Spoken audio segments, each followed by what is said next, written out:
Hi, I'm Catherine Vesilopoulos. Starting my own venture wasn't easy.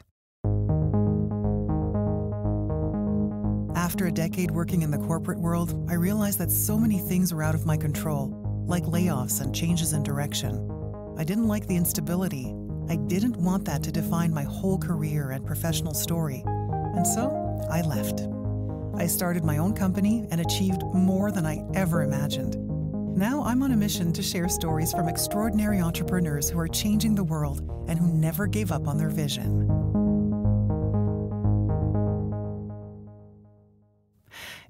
If you're joining us from Canada, the US, or the UK, we often fail to recognize how issues related to women's entrepreneurship impact people outside of our immediate surroundings.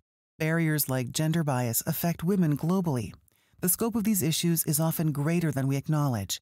But no matter where these barriers persist, you can count on equally persistent women to oppose them.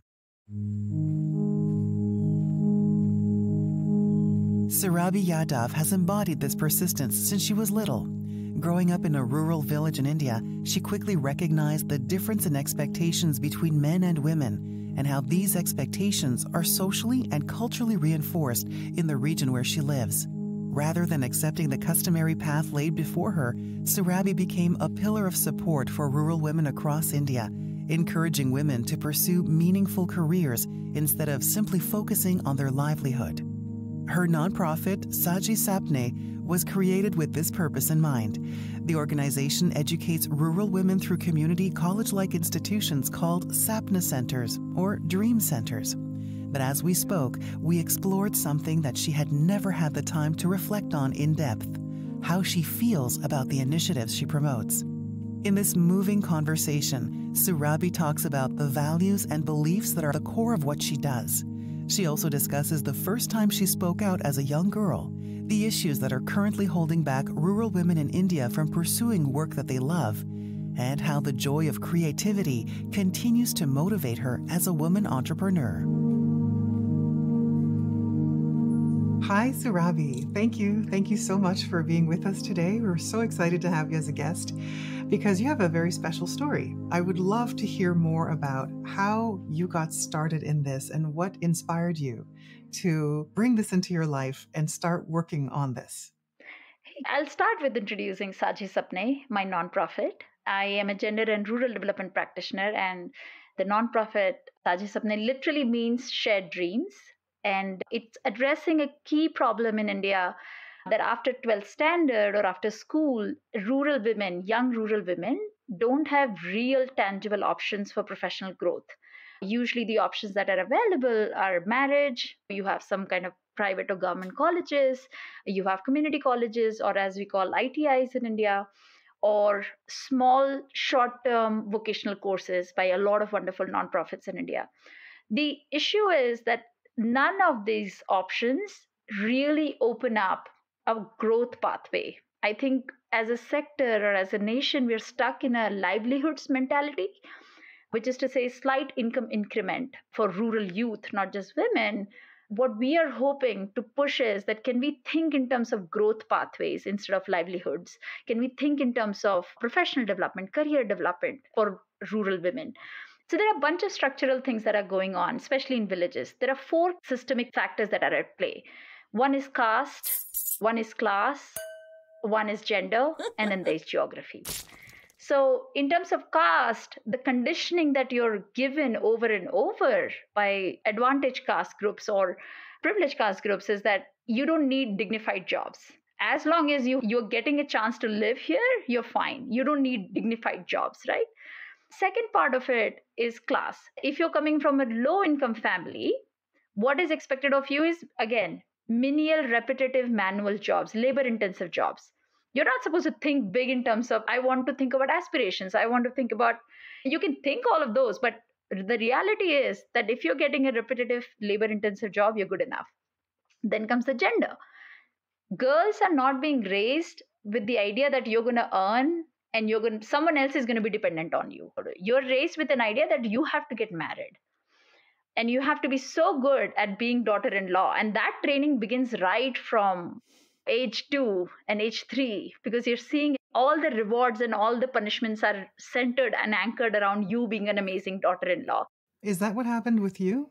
In Uh, your case, did you have that same kind of mentality driven into you oh at the as no. soon as you were old enough to yes, no? Not at all. I think thankfully I cannot thank my parents enough. I don't know how did they become so, oh god, they were amazing. So what they did is I had cross eyes as I was growing up, like massive cross eye, like one eye looking in one direction, the other eye looking in another direction. And of course, children being children, they bully you. Oh, you have bad eyes and these are not good and these are not bad. So I'd come back and I would fight with my father. And I would tell him that get me operated. Like, why don't you get me operated? A simple operation can fix it. And everyone hates me. And he would say, and that I don't look beautiful. And he would say, again, I think my father and my mother were amazing storytellers. So my father would say two things. One, he would say, your eyes are God gift. And second, he would mention some amazing women's name, women leaders' name. One is like Rani Lakshmi Bai and Kiran Bedi. And he would say, look at them. People, their work is so amazing that people don't even dare to look into their eyes. So now I bought these two stories.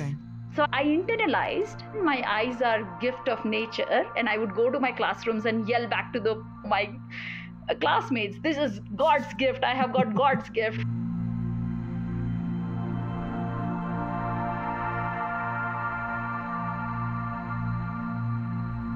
Yeah, I'm glad you mentioned the term self-esteem.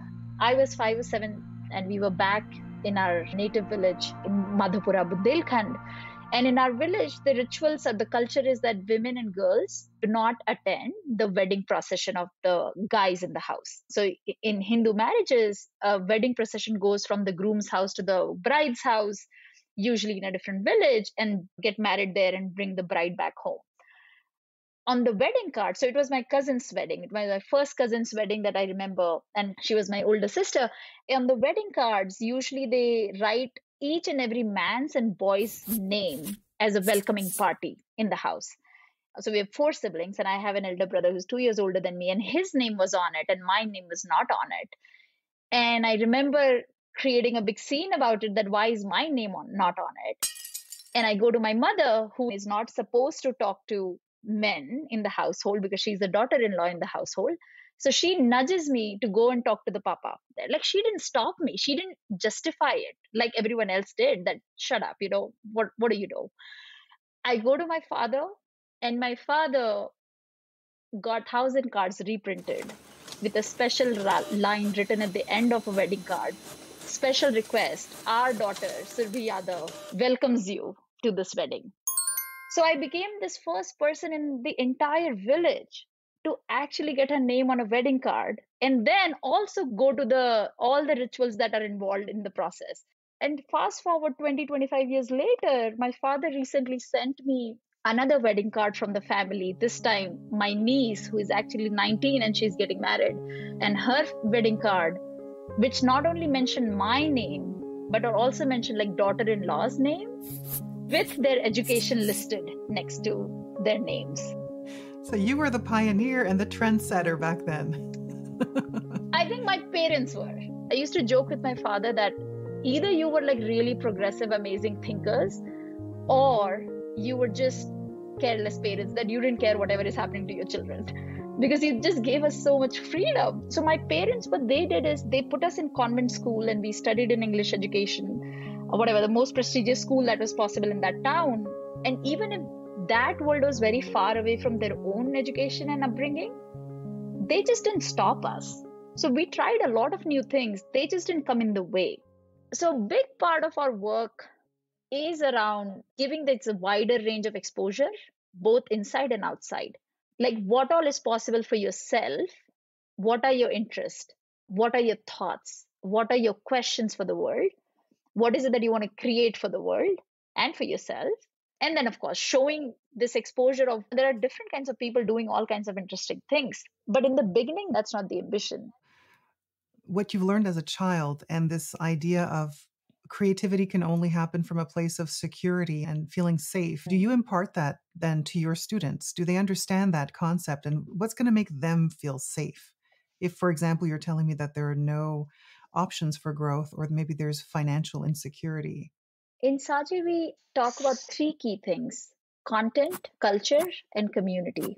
And we say when these three are offered, then hopefully the output would be increase in skills, agency, jobs, sense of possibilities, and support system. So we call our students Sapne Walis, which literally means a woman who dreams, a woman who has a fire in the belly. We call our centers Sapna Centers, which mean dream centers. Then there is a term called Sapna Dal, which literally means a team for your dreams, a set of people who get excited because you are growing. And we make our students make a list of those people, starting from your home. Find that one person who's ready to listen to you. And again, this goes back to what was happening to me in the childhood, right? Like, you don't need the whole army. Just find that one person who's ready to listen to you. Start from your family, your friends group, and now to your new Sapna Dal. So the whole cohort is called Sapna Dal. The language about rural women in the mainstream media swings in extremes. Either they are really innocent being, this romanticized idea of rural women that they're so innocent and pure at heart, they have no malice and they have no knowledge.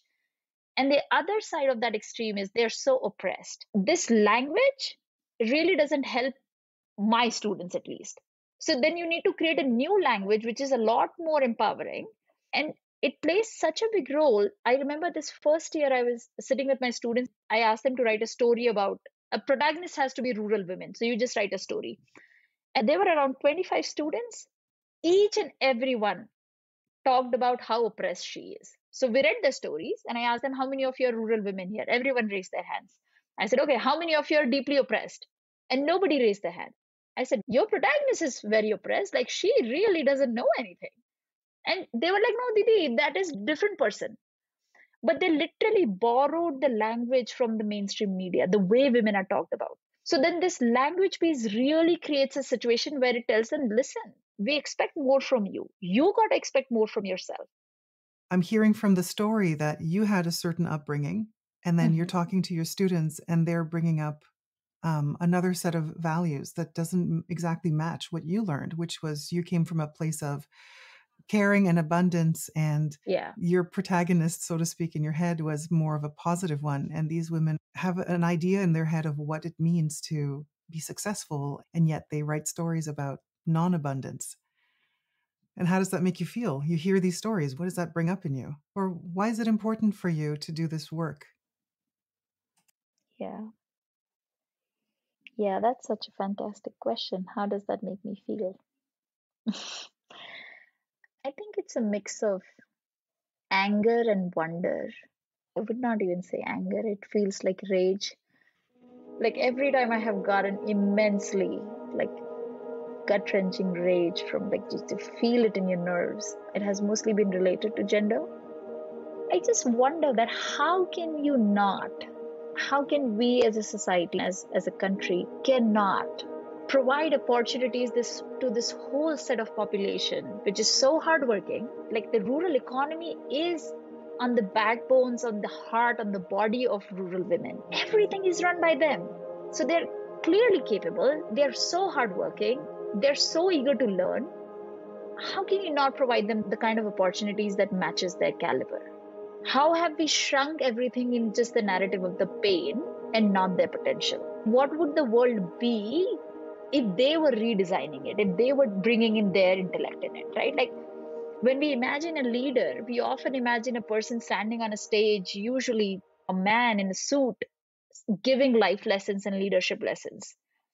If I nudge a little bit more, someone would imagine a woman standing there speaking in English, probably a white woman standing there and speaking in English, giving a TED talk. But what about a sari clad woman working in her farm, has gathered all that wisdom? Where are her life and leadership lessons for us? So the country is missing out because they are not living up to their potential. The world is missing out. That sense of wonder that how can we be so silly and stupid that we're losing out on such a big potential? It's just like this rage bit. I don't know how to answer to that. This is how I feel. I don't know why, but this is how I feel. Like, it just doesn't sit right. Is it because it's an injustice in your eyes? Of course, it's a mad unfairness. And I think the reason the rage is because you've seen it so close to home, not just in my own family, but like friends and the broader community. When the COVID had begun and I started volunteering because there was so much chaos in the country and everyone was volunteering in one or the other way. And I was volunteering for helping domestic violence survivors get in touch with the kind of support services that are available. Domestic violence survivors were reaching to me through social media. Mostly they were urban women using Instagram and all of that. And there were so many cases where these women were vice president in a tech company and like being beaten and abused by their husbands. That just doesn't sit right. Like it just doesn't sit right. Yeah, it just doesn't. That brings up a sense of rage. Really, it does. There's a sense of injustice and rage and almost powerlessness because as much as you want to try and help. And you see the problem persists and you see it day in and day out. Like, I do want to mention that the time when this burst open for me. So, when I graduated from IIT, my plan was to work for villages. I didn't know what exactly in villages. I framed a question for myself as I graduated from IIT Delhi that I want to do something in villages. Now I need to find what is it exactly that I want to work in villages. And I was doing my own set of exploration. And that led me to Berkeley. So when I entered in masters, the question was what exactly in villages that I want to do. And first year, Me Too burst open. And I remember when the initial stories of Me Too were trending, I laughed in my head and I said, instead of Me Too, the hashtag should be who isn't. Tell me one woman who hasn't gone through this, a version of this. In one version or the other, every woman has gone through this. The more stories poured in, and I remember the Brett Kavanaugh hearing happened, and I watched through the whole thing. I was in grad school and I was going from one class to another, and my body was like hot. That's how much rage I felt that no, this. And then you think about all the incidences in your life, in your friend's life, in your mother's life. And that was also the journey. I had lost my mother only like 3-4 years ago. And after her death, I got to know so much about her life that made me realize that I did not know her as a person at all. I just knew her as one dynamic, my mother. What was she beyond that? I have no idea. So that Me Too as a phase, it felt like a flood of everything flashed back, everything came back, and now there was a strong language around it. The question had narrowed down for me, that I was clear that I want to work for women, with women. I had always done that. I just never thought of that as gender issues. I always thought of them as my issue, right? Like me standing up and saying why my name is not on the wedding card wasn't a gender issue for me at that point. It was my issue. So now all of a sudden the second year of masters gave me the language and the framework to look at my own life experiences and women of my own life and say, oh my God, this is my community. And now it's a bigger issue. It's a bigger issue. Yeah, for sure. And I think what you've made me do right now is I'm just realizing how have I not journaled about why do I feel this rage? I've definitely journaled a lot about this is how I'm feeling. Like I feel anger. The other side of it is the joy that you see when someone claims their agency is just beautiful. With my students, I use two terms like atyachar and bahar. Atyachar literally means oppression and bahar means spring. So there are two ways you can look at the world. You can look at it from the lens of oppression, what all is wrong with the world. That lens is really required. And then there is the spring lens. What is beautiful right now and what all other flowers that can blossom in the spring. At least in last few years, I have learned how to channel everything towards the springs. All my work, springs. I live in the world of possibilities for myself and for people in my life. Now my students, and the springs that I see in them is they're very hardworking, they're very committed, they're relentless in many ways, and they are just hungry for learning. So a big part of it is just channeling that grief and guilt of not knowing my mother as a person into something beautiful. Like one of the things I remember, my mother used to not let us wear sleeveless clothes when we were young. I hated my mother for that, honestly. It's like she's not forward thinking and she doesn't care what I want. After her death, my sister and I were sitting and chatting, remembering her. And I was laughing about, do you remember that how she would like really protest of me wearing sleeveless clothes? And that was so weird. And my sister, who's 6 years older than me, and she was much closer to my mother, she said the reason she said that is because there had been cases within family, someone making sexual advances on the girls. She was trying to protect us, both of us, me and her.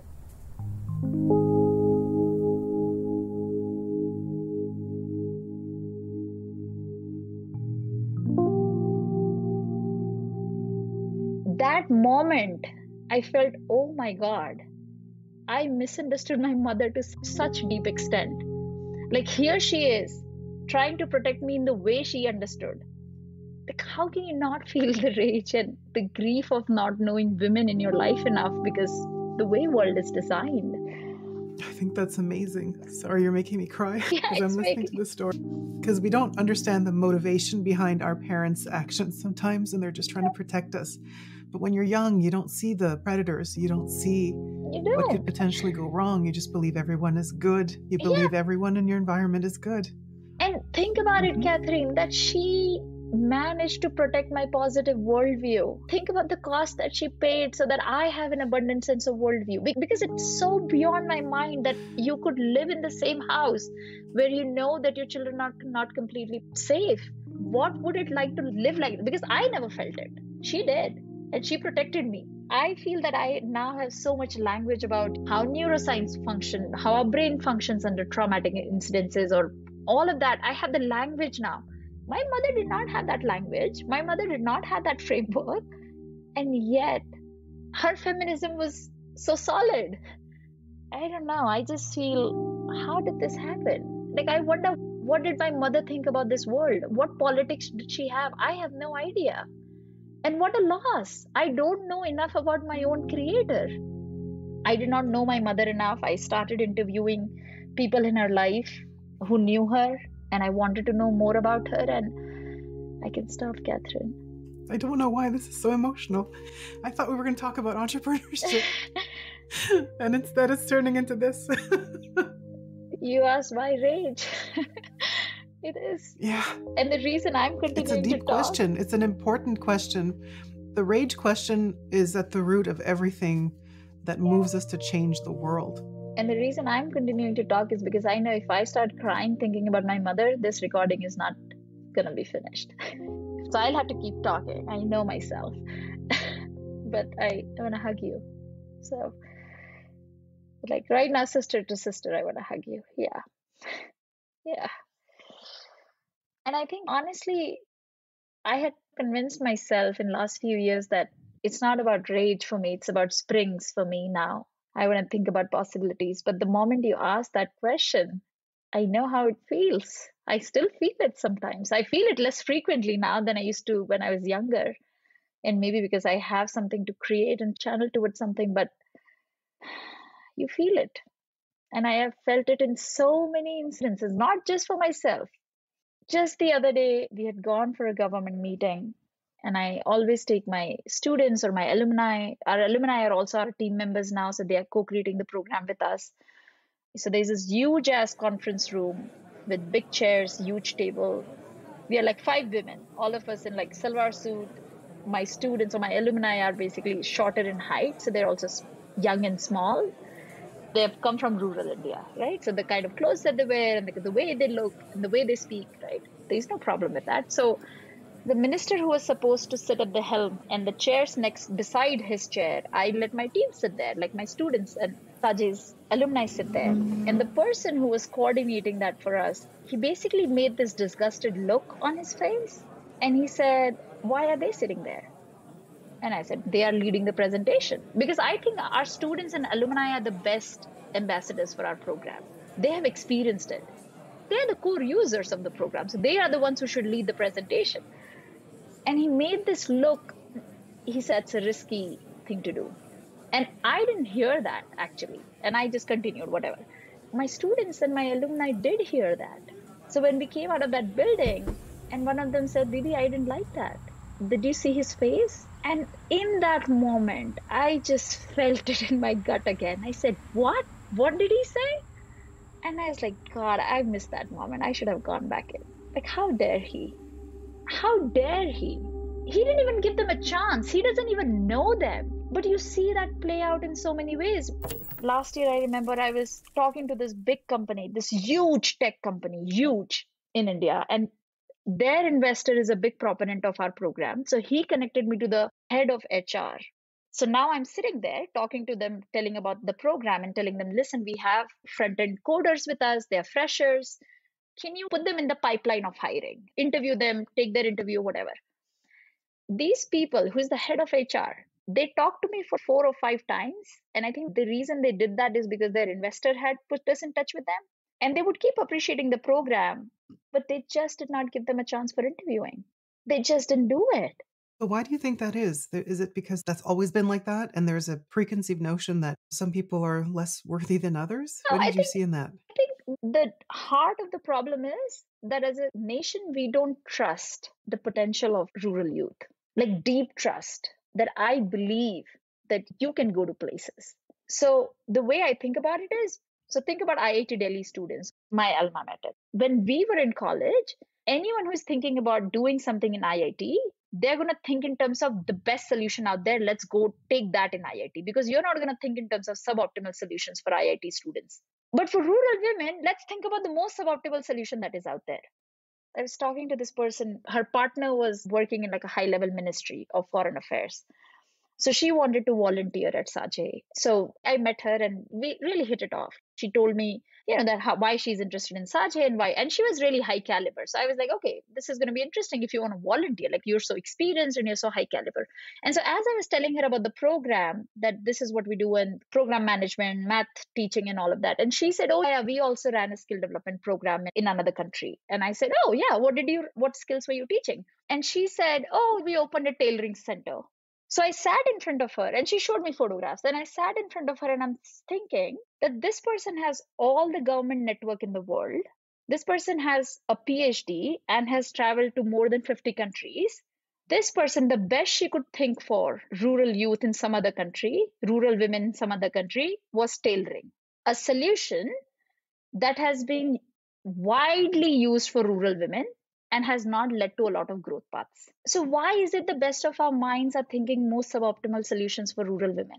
To me, the answer for that is that we don't trust their potential. We don't believe that as learners, they can kick ass. So what has to change? During COVID, when lockdown happened, EdTech solution in India just blossomed. All kinds of edtech happen. You can upgrade your skill sets if you're even a professional. If you're in school, these are the kind of XYZ solutions you have in edtech. There were no real edtech solutions that could work for rural India. So I don't think in India the issue is about money or about our strength to innovate. That's a very good question. What has to change? Like, first is our own mindset. The mindset of, I would say, urban privileged class has to change. People who have a lot of access to resources. And then a lot of access to resources have to be given in the hands of rural India. I think in some sense, that's what Sajhe is trying to do, that access to resources, access to opportunities, and a very different mindset. This is a mindset which is not going to start from bottom. It's going to start from higher up. Higher expectations, higher deliverables, higher efficiency, higher quality, both for ourselves as a team and for our students. And thinking in terms of sense of possibilities. I get it. I think in India, a lot of solutions are required which can work on bare bones. Like, we're a big country with a lot of interesting challenges. But my problem is, why do we limit ourselves to just that? Someone has to say, no, I'm going to move beyond the Siladai Bunai model. I'm going to move beyond the tailoring, sewing, embroidery. I'm going to move beyond papad pickle model. So I'm not saying stop that. Let it be there. But can we create more options? Thank you. Those are really good points. And my last question for you is, where do you see things going for you and your movement? And what are you hopeful about in the future? If we survive for next 15 years, I hope in the sector, in this nonprofit sector, innovators, funders, government shift their focus from just livelihood, which is like any kind of income increment, to growth pathways for rural women. And the way we have defined growth pathways is that with increase in time and effort for a person, there should be increase in skills, agency, job, salary, network, and sense of possibilities. I really hope that someone else creates an amazing nonprofit because they got to know about us. And I hope they create a nonprofit which starts from even higher standards from us. And the second wish I have is that I really hope that Sajhe's alumni, like a Sapne Wali, either becomes a CEO of Sajhe or open her own chain of Sapna Centers in her own community. Yeah, and I hope I continue to have my joy of creation throughout. Those are the two wishes towards which we are working right now. And Sajhe is very young. It's a very small entity at the moment. And the challenges we are up against are really deeply systemic. So we hope that we're able to do a tiny bit needle shift in the systems that we are functioning. We are not there yet. We're far from it, but that's the hope. Thank you, Surabhi, for such an inspiring discussion. You can learn more about Surabhi and Sajhe Sapne in the episode description. Community is hugely important to the success of women entrepreneurs, including those who make podcasts. If you enjoyed this episode, we would love it if you shared Surabhi's conversation with a friend. And So She Left is made by Cansulta and Ethan Lee. We'll be back next Wednesday with a new episode. Our music is by Chris Zabriskie, edited for your enjoyment. You can find a list of all the songs you heard here in the episode notes. I'm Catherine Vesilopoulos, and thanks for listening.